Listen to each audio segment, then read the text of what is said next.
Well, after that warm welcome from my adoring fans, let me welcome you to Wednesday Night Live. It is March 12th, and that's a good thing because Friday the 13th actually falls on a Thursday this week, or this month, so go out Friday and have a lot of fun. Welcome back to Wednesday Night Live. I'm your host, Ralph Lillig, coming to you from Pocatello, Idaho, in the beautiful Portneuf Valley, the gateway to the Great Northwest. And if you haven't seen the gateway to the Great Northwest, come on up and visit us. We'll show you some of the beauties of this area. Well, we want to get off to a good start here. A couple things I want to bring up to you. As I always suggest every week about the same time, be sure you have a pencil and paper handy. I'm going to recommend a few things that you may find of interest, some valuable reading material or something like that.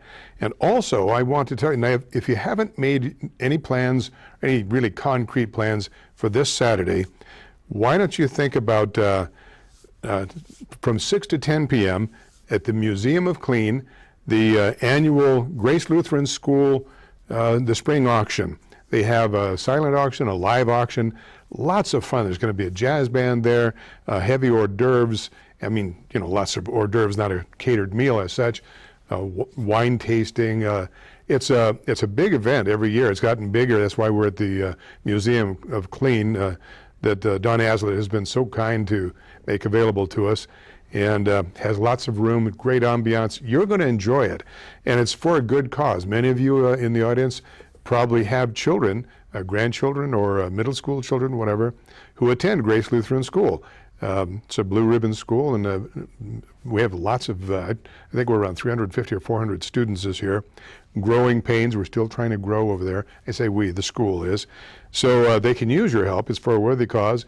Obviously, if you write a check to them, it's tax deductible.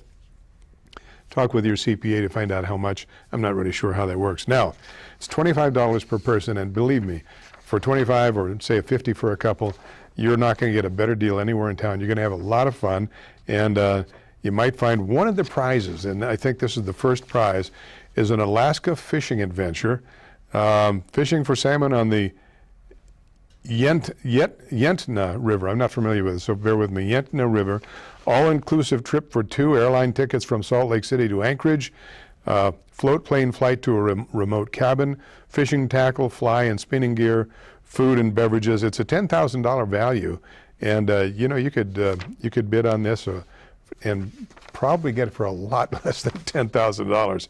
So that's this Saturday, March 15th, starting at 6 p.m. and it'll run till 10 p.m. at the latest. Kind of chalk that up as a worthy cause, something that you can do. Have a nice evening. You don't have to get super dressed up, but it gives you an excuse to put on a tie or a dress, whatever it is you wear to these kinds of events, and have a great time. As I always do at this time of the week, I remind our listeners or our viewers out of state, the area code for the entire state of Idaho is 208. And I'm going to ask you, if you haven't done so already, or if you want to do a follow-up, please call Compassion and Hope Pregnancy Center, 208-478-HOPE. Doesn't get any easier than that. Even I can remember it. Even after a whole week, I didn't have to look at my cheat sheet. 478-HOPE. These folks are all about life. And as I said before, and I don't say it lightly, they're doing God's work. They are the antithesis. They are the 180 turnabout from Planned Parenthood. These folks want to see babies born. And they want to help struggling mothers, struggling couples, whatever it is, who may need some help in this area. And they operate on a shoestring. They don't get millions and billions of dollars like the Planned Parenthood people. They don't get all your tax dollars. They really need your help. So please call Compassion and Hope Pregnancy Center, 208-478-HOPE, and see what you can do to help them. It will be greatly appreciated. And you just might be part of saving a life. And wouldn't that make you feel grand? Certainly would make me feel grand. All right. We're going to do a little catch-up tonight. Lots of news articles on the same drumbeat. It hasn't slowed for a moment. In fact, I'm going to show you something that I hope you'll find interesting when we talk about this. Now, I believe this has been this so-called non-discrimination ordinance that's going to be on the ballot May 20th. I believe it has been named Proposition 1. Now, I'm not sure, but there is going to be, the language is right out of the ordinance, and it may be confusing to some people because some of you may look at that and say, Oh yeah, I'm all for equal rights. That's not what this is about. The non-discrimination ordinance has nothing to do with equal rights. It has to do with special rights for a small, self-identified group of people who are determined that you and I should accede to their lifestyle and call it normal. Call it just as normal as your heterosexual male-female marriage and family. Their whole purpose in life, regardless of how they mask it or clothe it, is really the destruction of the basic family structure, and the marriage, the sanctity of marriage itself, as we have known it for time immemorial, thousands upon thousands of years. So Proposition 1, I urge you to look at the facts if you aren't already aware of it, and vote yes. Yes meaning you want to do away with the ordinance. You do not want this ordinance. Many of you already know that, but we're going to talk a little bit more tonight. This has been going, it's just astonishing the amount of time, money, and energy that is being put into this by this small but determined group of people who are determined that you are going to be forced by law to accept their lifestyle as normal, as good, as productive, however you want to phrase it. And so we're going to talk a little bit about the things that have been happening. There's been a lot happening in this state. As I've shared with you before, I share it again. I believe that one of the strategies of this whole thing, because they started this in Sandpoint, little tiny community on the Canadian border. Even people in Idaho have not necessarily heard of Sandpoint. Nobody there that could even resist this. They ramrodded it. The homosexual group ramrodded this through Sandpoint. In quick lockstep, they moved on to a couple of other communities. They got to this community last year, and good old Steve Brown, Mr. Compassion, or however you want to say it, was the swing vote to make sure that this thing got shoved down our community throat.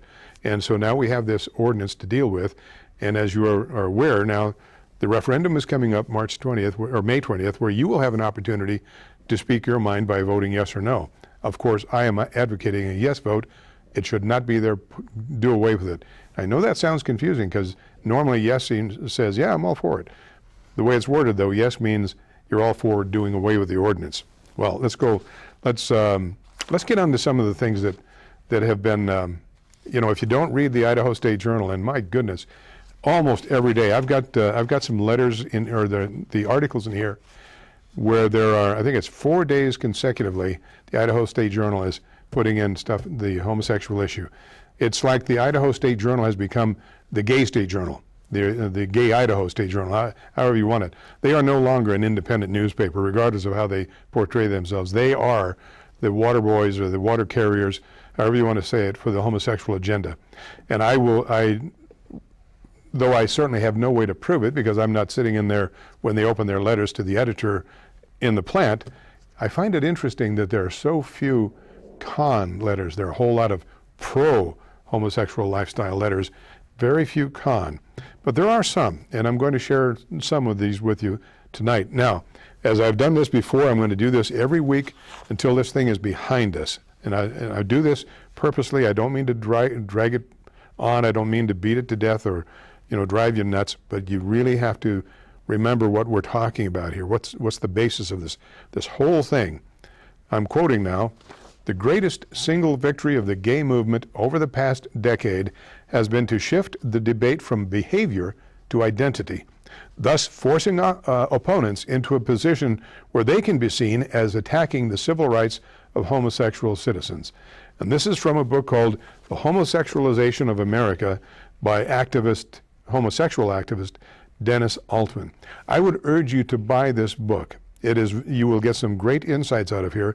It will give you a better understanding of, sometimes we scratch our collective heads and we think, how did we ever get to this point where we are talking about defending our families, defending our property, defending our free speech rights, defending ourselves from this very small group who are involved in an aberrant behavior that wasn't until 1974, I think it was, that it was suddenly, it became normal. And prior to that, I may have the year wrong, but we can always address that.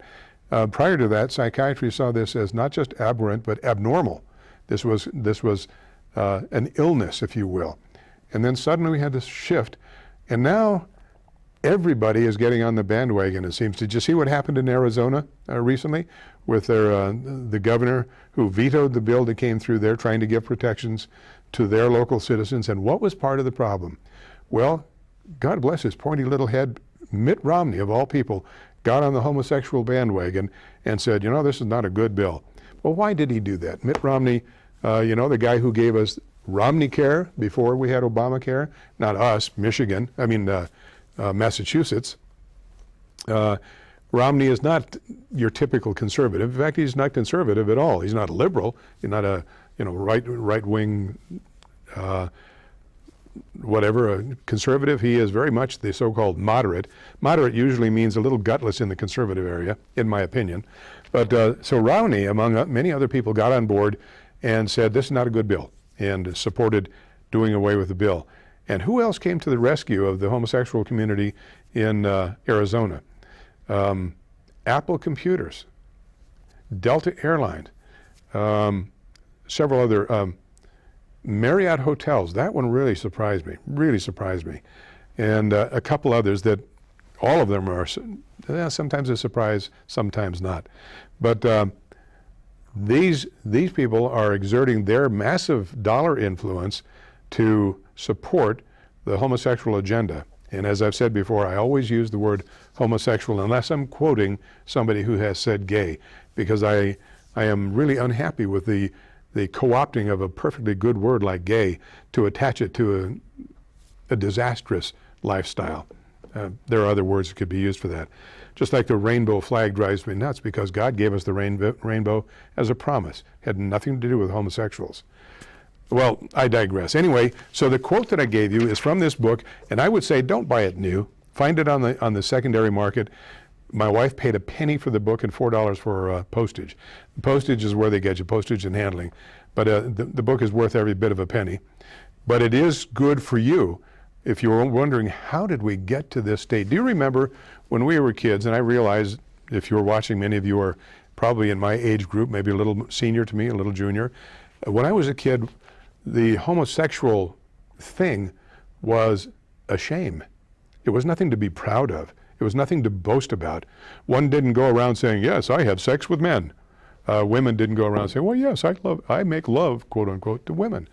No, the word shame has been taken out of the lexicon. There is no shame in anything. And I guess we should have seen that in the Roe versus Wade decision, when the Supreme Court of the United States decided that it was legally okay to dismember babies in the womb. I guess we should have seen that there was so little love for life as God created it, that we should have seen that there's no longer, quote unquote, shame to having an abortion, or 2, or 3, or 4, how many the body can tolerate. Whether it's a mechanical abortion or a chemical abortion, the word shame has left our lexicon. So we have gay pride parades. What in the world is there to be proud of in this lifestyle where men are having sex with men and with boys? And we're going to touch on that sometime between now and May, because one of the things that's emerging, as it was going to happen, NAMBLA, the North American Boy Love Association, and boy, what a travesty, twist of words that is. This is degenerate old men going after boys for sex. And there's no other way to put it. There is pedophiles now are trying to have the term pedophile changed to something like youth-oriented sexual identity, or some crazy new thing, kind of like as crazy as taking the word gay and having it mean homosexual. So for 1 penny, you might have to pay as much as $1 or something, but look this up. The Homosexualization of America by Dennis Altman. It's good for you to understand how this came about. How did we do away with the word shame? There is nothing anymore that people are shameful of, unless you are forced to be shameful or ashamed of the fact that you notice that there is something terribly wrong with 2 men getting quote unquote married, or 2 women getting quote unquote married. And now there is a foot to since the decision that was made in Utah about polygamy, and then there's another word that I'm struggling for to find, amority or something like that, where you can have multiple partners to be married to, or you can have 3 men married perhaps to each other, or 4 women, or however they're going to work this. The idea is, and not to beat a dead horse, the word shame has come to mean nothing unless you're being shamed for having the courage to stand up for what is right, for your family, for your property, for your country, for life itself. One of the interesting things about the Planned Parenthood, my wife showed this to me, it's on the internet, and you can go find this if you want to look for it, and it'll make you, first it makes you nauseous, then it makes you angry, and then it makes you almost want to tear your hair out, how the Planned Parenthood people, among many other forms of contraception and parental planning, one of the other things they advocate is homosexual sex. Obviously nobody's going to get pregnant in that. You have to look it up. I wouldn't have believed it had I not looked at it. But look up the Planned Parenthood agenda, and you have to get down into it. You can't just, it's not on the surface. On the surface, it's all about helping you plan for your parenthood. That's not what those folks are about.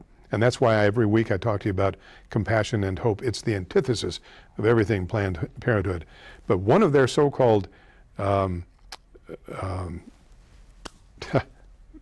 ways to not have babies is advocating homosexual sex.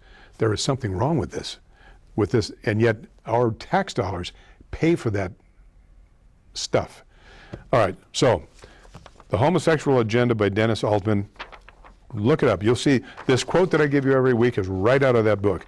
There's another one you may want to consider, and it'll give you some insights.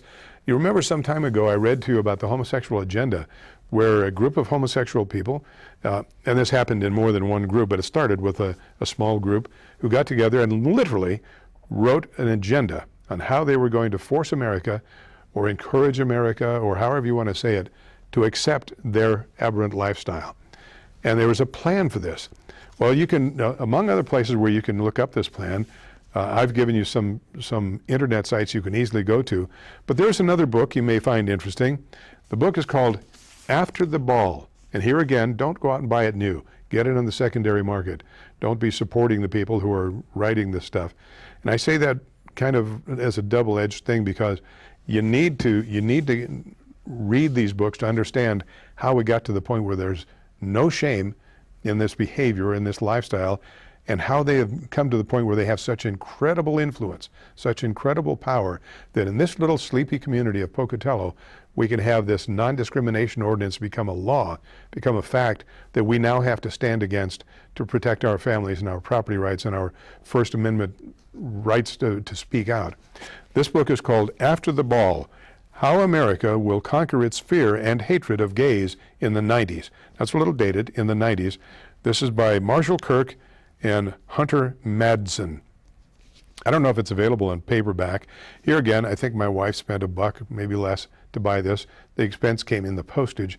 But, you know, what price is there to knowing how to defend your family, how to defend your personal rights, your right to speak out? After the Ball. Now, don't confuse this with the movie the band played on. I had that confusion. That was an altogether different thing. That was about AIDS, how it got here, how it was misdiagnosed, how it took people a long time to understand that this was a deadly disease, still is, and how it would have some devastating effects on America, especially with males. Homosexual females also get HIV/AIDS. And it's not always homosexuals, although most of it is, and most of it is with men. But that aside, After the Ball tells you the game plan. You can read it for yourself. Let me just, I've got this one thing bookmarked here. Gays versus golfers. Did you know that more Americans live a normal gay lifestyle than play golf, or tennis, or go fishing? Being gay is natural for millions of people, so why make sport of them? Now, this was part of a campaign. Then the campaigns are going on even to this day all around the nation. But it was a campaign to make you feel guilty because you felt that there was something wrong with the homosexual lifestyle, and that you may feel that it wasn't something you thought was healthful, and that you maybe didn't want your family being part of it. And so, again, After the Ball: How America Will Conquer Its Fear and Hatred of Gays in the 90s. And I will say, hatred, I have never seen so much hatred or such intense hatred in my life as that comes from the homosexual community toward those of us who have the temerity to speak out against this travesty, if you will. It has been a real interesting ride for the last couple of years. And I speak to people, I communicate with people all over the country, around the world really, who are having the same problems we have right here in little old Pocatello on a much larger scale. And they're really kind of surprised because Pocatello, we have a university here, and that's the biggest source of progressive liberal thought, you know, meaning left wing. But most of the community really don't think in positive terms toward the homosexual lifestyle. Most of us, if left alone, don't think about it at all. And that's one of the interesting things about how we came to have this ordinance. Do you personally know somebody who, honest to goodness, suffered one of the things that the homosexual community is always saying happens to them in Pocatello? I seriously doubt it. Now, if you're a homosexual watching this, and I realize that some of the community does monitor me to see what I've said this week and look for ways to go after me, you're going to say, well, yes, I heard of or I know of, but I would wager that most of the people in this community never experienced the kinds of things they accuse straight people of doing. Not in this community. Maybe in some other communities. Maybe in a big place like Los Angeles, where the west side of Los Angeles has a huge homosexual community, right up there with San Francisco and some of the other well-known homosexual places. I venture that it has been little, if at all, here. And we've spoken about this before. We'll talk about it perhaps later. So the fact that we're going through this here is in itself an irony. You and I probably both, I know I do, I know of several very successful homosexual people in this community, business owners, people whose, some of them you know their names, some of them you don't. They don't all want to come out, as the expression is. Some of them would rather lead their lifestyle quietly, discreetly, and for whatever reason, you know, they're not all out there flying the gay pride flag, and they're not all out there boosting homosexual activities. There's going to be a homosexual gathering for all under one roof that is coming up pretty soon for the sole purpose of raising money to expand their influence with our youth and with the families of those youth to try to make it more acceptable. They're going to have a fundraiser for this. I dare say there won't be anybody there from the so-called straight community throwing epithets, stones, or anything else at them. I suspect they will be left in peace, that nobody was going to bother them. And yet if you were to have a similar rally for straight people who don't like the idea of being forced to accept this, you would be in jeopardy, real jeopardy. Believe me, you would be. You can find this, it's on the internet, it's in the news, you can find this all over. The violence that the homosexual community is willing to bring forth to force you to accept with what many of us find as unacceptable for various reasons. It doesn't always have to do just with the lifestyle. I would venture that you and I know for me, if you were a homosexual person and I didn't know it, I don't want to. What you do in the privacy of your own home or your own bedroom, whatever it is, not in the men's locker room, not in the one of the bathrooms at the park, no, that I won't tolerate. But what you do in your own home, that's your business. I don't care to know about it any more than you need to know about what I do in the privacy of my home. It's when we're forced to accept something that we find unacceptable that we get our backs up and we try to fight it. But you don't find any violence, not here. Now, Idaho, there was a letter to the editor, I may have it in here somewhere. It was a real beaut where a fellow named Lawyer, I think he's from Chubbuck, last name is Lawyer, and he makes a case for how, in his opinion and using statistics, remember facts don't lie, but liars can figure. Not that I'm calling Lawyer a liar, but maybe his facts were less than factual. Depends on where he got them. If you read his rather twisted and complex letter to the editor, according to him, Idaho is the most hateful state in the Union, far more hateful than anybody else. And it all came about because someone else wrote a letter saying, you know, I think it was Mike Petrovsky wrote a column saying, you know, in the overall scheme of things, Idaho's pretty tame. And boy, this guy didn't like this. This fellow lawyer didn't like it. And he wrote this letter to the editor. And basically, when he gets done, we're the most hateful state in the Union. Worse even than Mississippi during the civil rights thing.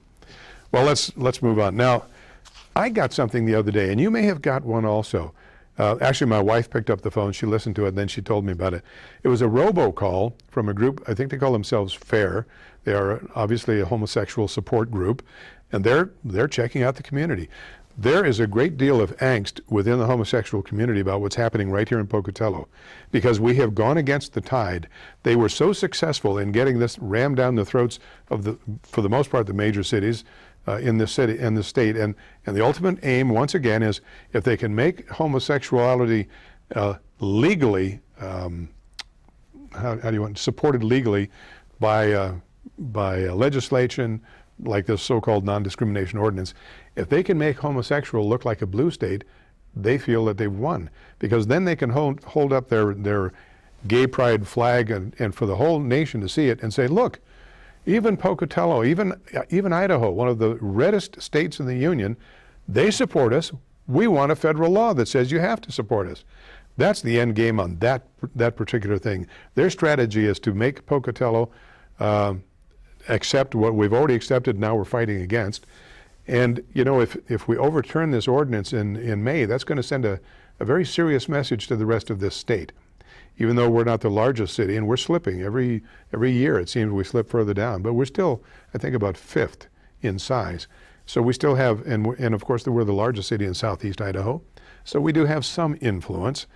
And so whatever we do here, Idaho Falls is already looking at us. People in the north are already looking at us saying, what's with this guy? You guys didn't accept it. Well, what's going on? How can we maybe take another look at it? So we are a target right here in Pocatello. And it's important for the homosexual community to win, for lack of a better term, right here in Pocatello. Now, this robocall came in, it was a survey, so-called, excuse me. Spring is almost upon us, and boy, my allergies are going crazy. Yours probably are bothering you too. This is a robocall survey, March 10th. So today is the 12th, it's just 2 days ago. It came with, we have the phone number trapped, but it has no identity, so they obviously don't want you to know who's calling, which I find rather amazing, because the activists in the community here have they don't try to hide who they are, where they live, what their phone numbers are. Some of them will tell you who their businesses are. So I found it ironic there was no identifying name of the number. So the robocall was an opinion call about May 20 primary election regarding the ordinance, and it says, are you excited to vote in the election? How old are you? Now, as anytime you get a survey and they ask you questions, unless it's something you really feel strongly you want to answer, I would say lie your head off. It's none of their business. Private organizations, groups like this, the government, they already have too much information on all of us. Anyway, it says, are you excited to vote in the election? Now, what does that mean? Are you excited to vote in the election? How old are you? None of their business. I realize they're trying to build a database here. Are you aware of Proposition 1, which will allow you to vote on whether to keep the non-discrimination ordinance protecting LGBT from discrimination? And then it says, listen while I read Proposition 1 in full. If you were to vote today, how would you vote? Yes, no, or undecided? With what political party do you affiliate? Republican, Democrat, Independent, or unaffiliated? What religion are you? Protestant, Catholic, or Jewish? Mormon, some other religion, or no religious affiliation? These questions are none of their business. So if you answer them, lie. I would tell you, bold-faced, just lie. It's none of their business. And they've invaded the sanctity of your home to do these things, to build their database, so you owe them nothing. How often do you attend church or religious services per week? 1 or more times weekly? 1 or more times monthly? Only on religious holidays, or not at all? Thank you for taking the survey. Paid for by Fair Pocatello. Obviously, they're trying to build their database on you and public sentiment to see where they stand on this, on the upcoming referendum. There is a great deal, as I said, a great deal of angst in the homosexual community about whether this is going to get overturned here, and they are working overtime to get it overturned. All right. Now, you may have, if you followed this, if you don't read the Idaho State Journal, and I certainly understand that. If I had another news source locally, I wouldn't read it either. I balk at paying. I buy it usually a year at a time, and it's, well, we've gone down that road many times. But many of you who view this program don't take the paper, and I understand that. So when I share these things with you, some may be new, some may not. If you do read the paper, then bear with me. You've seen this, but I'd like to talk a little bit about it. Now this goes back a little. Let's do like Sherman on the the Rocky and Bullwinkle. Let's go into the Wayback Machine. We're going to go all the way back to February 26th, Idaho State Journal. Now I do get sources of information elsewhere, but since this is local, I stick with the Idaho State Journal a lot, and they're the gift that just keeps giving. So, it's a public newspaper. You can choose to buy it or not, or if you're at the university, they drop it off there for free. If you're up there attending class, or if you work there, you get it for free anyway. All right, so Wednesday, 26 February, gay rights activists return to Capitol. Now this is actually an Associated Press article out of Boise. At least 105 gay rights demonstrators filled the Capitol's basement corridor Tuesday, seeking to convince Republican lawmakers to update the Idaho Human Rights Act with discrimination protections based on gender identity and sexual orientation.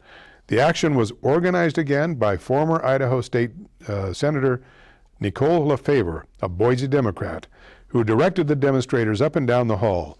And I'm so glad that we didn't elect her when she was running for office here locally. I saw the signs, a few signs. There was one out at one of the hairdressers down here, a couple of the Lefevre signs. Didn't get a whole lot of play. We were just too smart to elect this person. Lefevre, Idaho's first openly gay lawmaker, has long sought protections for gays, lesbians, bisexuals, and transgender individuals, and has been at the forefront of protests this year, in which a total of 76 arrests have taken place. Lefevre has been arrested twice. I think by now it's been 4 times, though Tuesday's event ended without incident. In addition to covering their mouths with one hand and maintaining virtual silence, many of those who participated held photocopied pictures of gay or lesbian teens who committed suicide. Lefevre remains focused on pushing the issue to a hearing this session, even though Republican lawmakers, including House Speaker Scott Bedke of Oakley and Senate President Pro Tem Brent Hill, have said it isn't ready for such a public forum. The last time a formal hearing was held was 2012, when a bill died in committee. We're doing it this year, Lefevre told the Associated Press. This year, this state has to say that no person should face discrimination because they're gay or transgender. Now I'm going to interrupt myself for a moment and ask you to contemplate, what do they mean by discrimination? We already have laws that protect everybody equally, regardless of sexual orientation, gender identification, age, just plain gender. They protect everybody from various things that these folks would have you think that they're the only victims in the world. They're the only ones that are told, no, you can't rent this room. They would have you think that people are being thrown out of restaurants because, well, you look like a homosexual, get out. Have you ever seen that happen? I didn't even see it happen in California, and I've never seen it happen here. Well, let me continue.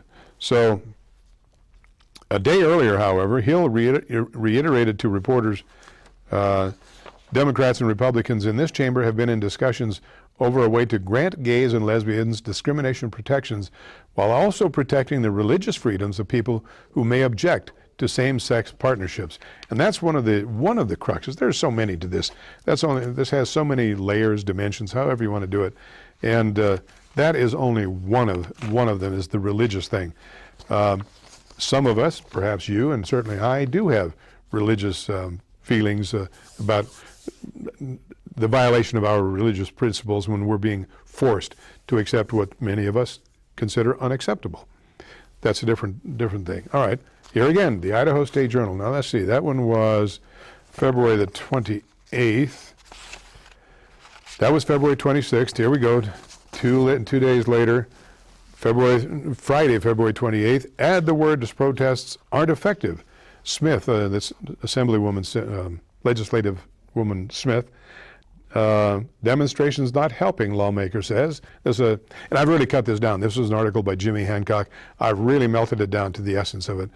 State Representative Elaine Smith, Democrat from Pocatello, says the Idaho House isn't impacted by the frequent protests by gay rights activists who are focused primarily on the Senate, but she has been seen enough to believe their actions are not having the impact protesters hoped for. Quoting, "I do not see them making any headway with the Senate," she said Thursday afternoon. "I don't see the Senate saying, okay, we're going to hold a hearing. It's not helping their cause because they are blocking other people who have come to attend public hearings." March the 2nd, a couple days later, Idaho State Journal. Few uninsured signing up for, this is a different one. And I've really cut this one down. This was a very well done article by Debbie Bryce out of Pocatello. We're going to change horses very quickly. We'll get back on this out of Pocatello. While the intent of the Affordable Care Act was to provide affordable health care coverage to 40 million uninsured Americans, reports currently show that the majority of people who enrolled for coverage in January were already insured. So I didn't help anybody. Lance Colbert, president of the University Financial Group, said just 11% of those who initially bought coverage under the ACA law were uninsured. Quoting, "I will tell you that this is the most complicated system I've ever seen, and it's constantly changing," Colbert said. Well, you know this if you watch the news. Even CNN and MSNBC occasionally speak about how every other day Obama is making another change. There's another change just came up. Somebody else is being exempted. Idaho Health Exchange Board Chairman Stephen Weig said at the end of January, 32,000 Idahoans had enrolled in health care programs. Idaho has the second largest number of enrollees in the United States. Like the rest of the nation, Weig said the majority of Idahoans who have enrolled are individuals who already have insurance and who are looking to get a better deal. And we've heard mixed reports on whether people are getting better deals or worse deals. Most of them say they're getting much, much, much worse deals. All right. So now here we go. March 5. And let's see. Idaho State Journal, gay rights. March 5. Another support piece for LGBTQ. We'll go to that one. March 6th, letter to the editor. That this one's called Rights. March 7th, an editorial on gay marriage. March 7th again. This one is where Mike O'Donnell was talking about the first Muslim to give an invocation at the city council. And actually, it wasn't the first Muslim, but facts don't necessarily have to get in the way of something like that. March 7th. This is an interesting one. I'll go out of order just to read this. After all we hear, and we get this constant drumbeat that gays need protection, homosexuals are being beat up, they're not allowed to get jobs, they can't, they're being turned away at the doors of the rentals, whatever it is. And isn't this a little irony? Now this actually came out of New York Daily News, March 7th. Didn't see this in the ISJ, but we did see this in another legitimate publication. Gay hairstylist refuses to cut New Mexico governor's hair because she supports traditional marriage. Isn't that interesting? Kind of like Apple Computer said they wouldn't go to Phoenix or to Arizona if Arizona passed protections for the non-gay community. Delta Airlines said the same thing, as did Marriott Hotels said the same things. And because, after all, the gay community, the homosexual community, has to be protected from the rest of us, right? They're not getting their rights. New Mexico Governor Susana Martinez needs a new hairdresser or a new stance on gay marriage. Martinez was recently dropped by her hairstylist, Antonio Darden, who is gay. Darden told a local news station that he cut the governor's hair 3 times, but won't do it again as long as she continues to oppose gay marriage. Can he refuse services? But wait a minute, isn't that one of the things that we're worried about it with the so-called non-discrimination ordinance? Is people refusing services to gays? The governor's aides called not too long ago wanting another appointment to come in, he told KOB-TV. Because of her stances and her views on this, I told her aides no. They called the next day asking if I'd changed my mind about taking the governor in, and I said no. Martinez, the governor of New Mexico, has said she believes marriage should be between a man and a woman. Darden, a popular hairstylist in Santa Fe and the owner of Antonio's Hair Studio, has been with his partner for 15 years. Quoting him, "It's just equality, dignity for everyone," he said. "Everybody should be allowed the right to be together." Gay marriage is not recognized in New Mexico. In other words, not legally legislated. It's not codified as legally. Now, isn't that interesting? So, sorry, the allergies are going crazy. So as we've been told over and over, you and I and the rest of the straight world, which by the way is 97 or 98% of the rest of the world, according to the homosexuals' own figures, we're the bad guys for supposedly denying services to people because they're homosexual. And here's a guy who won't even serve the governor of the state of New Mexico because he's homosexual and she believes in traditional marriage, and so he won't cut her hair. What an irony. All right. This is a letter to the editor, March the 5th. And let's see who wrote this letter. Virgie Arambury. I'm sorry, well, I don't know if it's Miss or Mr. or whatever. Virgie Arambury from Pocatello. I don't mean to abuse your last name. I'm just not sure, Arambury, how to pronounce it. I first moved to Pocatello 50 years ago to attend ISU. I returned to raise my family and retire here. The university, Union Pacific Railroad, the Shoshone-Bannock Reservation, and fertile farmland seem to combine to celebrate a pocket of diversity. Boy, there's that word again. Unlike any I had experienced elsewhere in Idaho. We were proud to elect Idaho's first African-American mayor. I didn't know that Pocatello ever had an African-American mayor. So what? But he was proud. Okay, now, forgive me if I missed the point. I fail to see the connection between these various entities and the words celebrate a pocket of diversity. I know the left likes to overuse the word diversity, but it would be nice to see it used in its proper context occasionally. All right, continuing. Unfortunately, my complacency has been shattered in the last few years. We continue to bicker over whether ensuring human and civil right for gay, and he left the S off, for gay, lesbian, and transgender people somehow threatens our right to make and act on moral judgments against those individuals. People of color express concern that their young adults repeatedly leave this community to move to an area where they can find employment as educated professionals.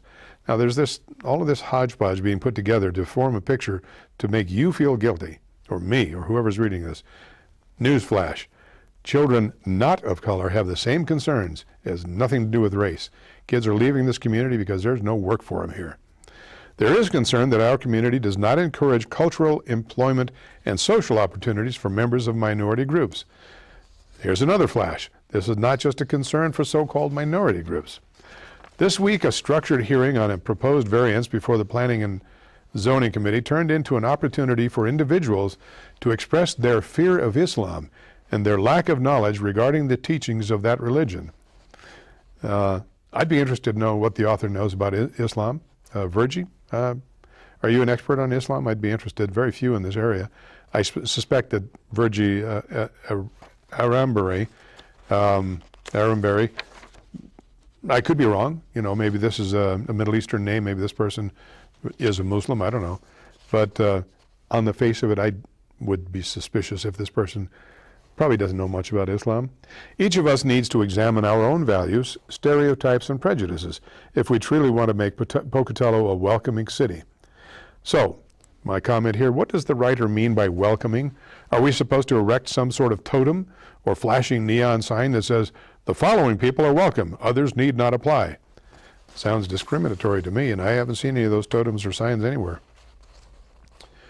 So if we truly want to make Pocatello a welcoming city, there are steps individuals can take. Circle May 20 on your calendar. Make your voice heard by voting no on the referendum to repeal the city ordinance. And this is where they're going to try to confuse you at the ballot box if you haven't studied this, which protects individuals from discrimination in public accommodations, housing, and employment due to perceived sexual orientation or gender identification. And that's where they're going to try to get you to vote no, thinking that, well, yeah, I got to vote no on this. You need to vote yes. Again, the writer is obviously confused. The law doesn't protect anyone. It makes criminals of any who disagree with the law, which gives special status to a small but vocal group who have self-identified by gender bending or sexual orientation, not by race or any other factor. Let's keep the law, going back to Virgie, let's keep the law that was so carefully crafted, considered, and passed by City Council. Choose to support businesses that support diversity through hiring practices and services. Now, what exactly does this mean? Is the author implying that we should boycott businesses that are perceived to have too few people of color, whatever that means, or too few lesbian, gay, bisexual, transgender, queer, LGBTQ in evidence? What do we suppose the author would say if the suggestion were made that anybody who is not a person of color or who is not LGBTQ should not choose to support businesses that support diversity, whatever that is? So the implication seems to be here that, you know, if you know of a business that isn't giving a perceived fair shake to a person who is perceiving themselves by whatever they are, then the implication is maybe you should do business elsewhere. Well, Virgie, suppose all of the straight people decided to get their hair cut by a non-gay hair cutter, or decided to go to a non-gay florist. You know, those kinds of things, that can come back to haunt you. So maybe we shouldn't go on that. Make an effort to get to know our neighbors. It is time that we as a community, this is Virgie, begin to incorporate and celebrate the differences of our population. What is that celebration all about? Rather than expecting everyone to conform to the perceived values of the larger population.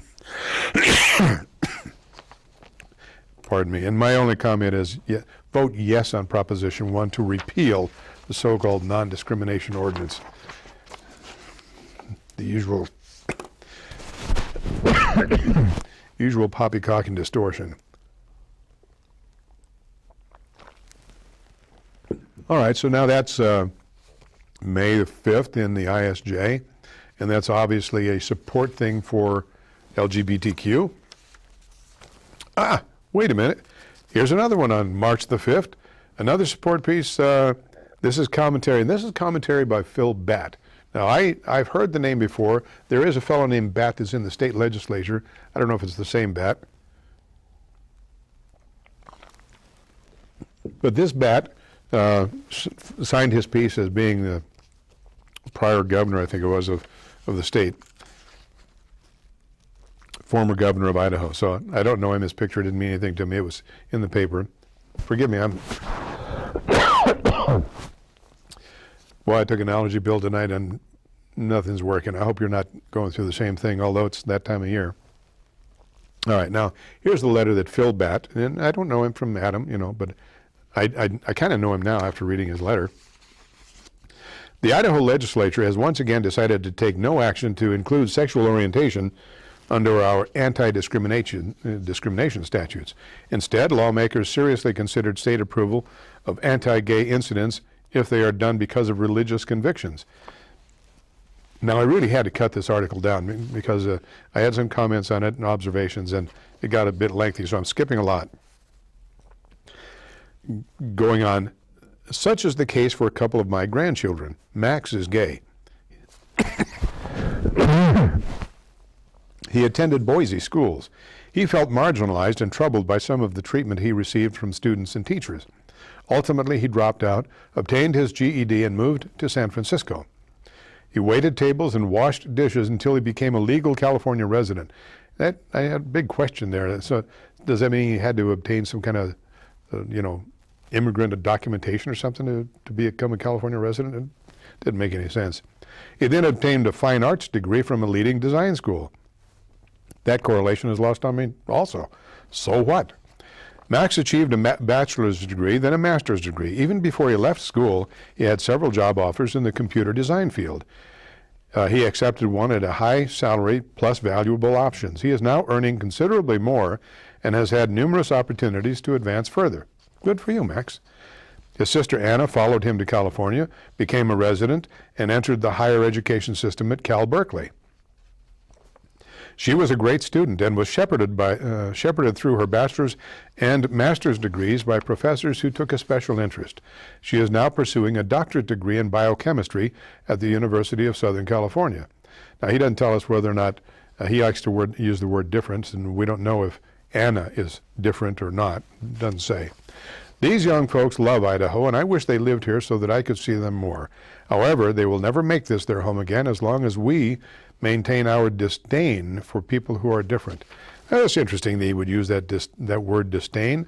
I don't believe that you, and I know I don't, disdain anybody because of their sexual orientation. Do I agree with it? No. That doesn't mean I disdain them or even dislike or hate them unless they show that toward me. Then I might dislike them. Disdain, I love the way the left throw these words out there as if words don't really have any meaning. All right. So, however, they will never make their home again as long as we maintain our disdain for people who are different. And my comment is, or might I point out, until Pocatello can support these career needs, neither of which is available to anybody, regardless of sexual identity or preference, in Pocatello, my grandson had to relocate to another state in order to pursue his career interest. He's putting himself through school while working in a fast food business. But of course, he's not LGBTQ, so it's not the same thing, eh, Mr. Bat? My youngest granddaughter will have to relocate out of state in order to pursue her educational career interest. The local universities don't offer any career choice there, and she also is not LGBTQ. So you know what, Mr. Bat? The hearts and flowers thing doesn't work for me, that they had to leave to get their education elsewhere in the fields they chose. My grandkids are going to have to do the same thing, and they're straight. So you know what? There's a different kind of an equality issue here. And by the way, my grandson is working his way through college, and my number one granddaughter is working her way through college, and my youngest granddaughter will probably have to do the same thing. It's not just about LGBTQ. I know that's a surprise to some of you. So he goes on, I'd like to have somebody explain to me who is going to be harmed by adding the words to our civil rights statutes prohibiting discrimination in housing and job opportunities for homosexuals. Oh, I forgot, that might hurt the feelings of gay bashers. And as Phil Batt is the former governor of Idaho. Seems to me that Mr. Batt is doing a little bashing of his own. Apparently anyone who disagrees with the LGBTQ thing is a gay basher. Does that make Mr. Batt a straight basher? This word exchange and the name calling us, well, they love to use it, and of course if you use it, you're a bad guy for saying it. There is let me see if I can find this quickly. One might have to take a moment. Oh, it's Stephen Lawyer. That's the fellow who wrote this other thing. It's a little lengthy. I'm not going to try to read it to you now. I wanted to find, now if you think for 1 minute that there is no agenda, let me just share something with you. This came off of Nicole Lefever's Facebook page. Add the words silent demonstration training, February 21st, 11:42 a.m. Add the words silent demonstration training, principles and instruction. You think there's no agenda? Well, listen, there's not only an agenda, there are training sessions that are held to force you to accept what these folks want. Number one here, she says, we stand silently, hand over mouth, to demonstrate how we have been silenced by the legislature's refusal to even hold a public hearing and listen to gay and transgender people's stories. Our gesture also demonstrates how lawmakers can no longer themselves stay silent, but need to speak now to say that discrimination and cruelty is wrong. In training, we practice in role plays, which are very important to preparing yourself for arrest and the intensity of demonstrating in the Capitol, where there is a likelihood of interaction with lawmakers or non-supportive members of the public. Attend the training if you can. We hold them every Sunday. Wasn't there somebody that wrote a letter to the ISJ recently saying that there is no homosexual agenda? Or maybe it was a column. Then she asked rhetorically, why we are here. We stand in silent protest to insist the Idaho legislature finally add 4 words, sexual orientation and gender identity, to Idaho's Human Rights Act to prevent the suicides, beatings, losses of jobs, evictions, and the fear that too many gay and transgender Idahoans live with every day. Really, Ms. Lefevre? We do this for those who live in fear and those who may despair this year if no one speaks out for them. Well, there are other people speaking out on the other side of the issue. 5 things to be always. Remember, this is a training thing issued from Lefebvre to the faithful of the homosexual cause on how to try to get what they want. Silent, peaceful, respectful, focused on why we're here. 3 things to do. Project respect. Stand tall, head up, hand over mouth. Even when led away or when moving or going to the restroom. Project a sense of sadness for those we do this action to protect. Remember, it's about opinion bending also. Remember, at any moment, the photo a reporter takes could be used to represent our entire action, issue, movement, and the months of work that have gone into it. So they're very careful about what they get on camera. Never give lawmakers any opportunity to paint themselves as victims. Focus. Don't speak to or make eye contact with anyone, especially reporters or police. Never respond if taunted or provoked. Never touch or resist an officer. Once under arrest, comply completely. No matter what staff legislators or police say, stay in place until you are under arrest. As soon as you are arrested, let go of your neighbors and peacefully comply with police. Now they're locking arms or holding hands. Follow instructions. Project calm and sadness as long as you are visible to reporters or the public. In other words, this is a play. It's a guerrilla theater. The only time you should speak to an officer is to ask, am I under arrest? If they touch you, to lead you away. Never touch an officer yourself. Once the officers say you are under arrest, follow all instructions. Be careful not to tug, struggle, or resist the officer. Even a simple touch or tug could be charged with resisting arrest or assaulting on an officer. For your protection, our legal observers and videographers are there to protect you and to document how you behaved so that you cannot be charged or found guilty of something you did not do. Do you think they could Photoshop some of that stuff? Yeah. For this reason, if a conflict of any kind is occurring, be sure your support crew is aware and able to get a good view of what is happening. Help your neighbor stay focused, silent, hand over mouth, eyes. So remember, this is a former state senator who is giving these instructions, leading this class. Be ready to remind them with 3 taps on the hand, arm, or shoulder if they forget. Say to a neighbor who is talking, making noise, or being distracted, remember, silent. Or if they call on a cell phone or a texting, eating, etc., remember, focus on why we're here. If they seem upset, you may need to calm them, saying, it's okay. Or if it seems serious, do you need a break? If you think they are emotionally on the edge of doing something that could jeopardize the peacefulness of the action, you should say to them, you need a break. Please say this loudly and make sure those nearby know this person needs a break. Those next to you are there to help you in situations like this.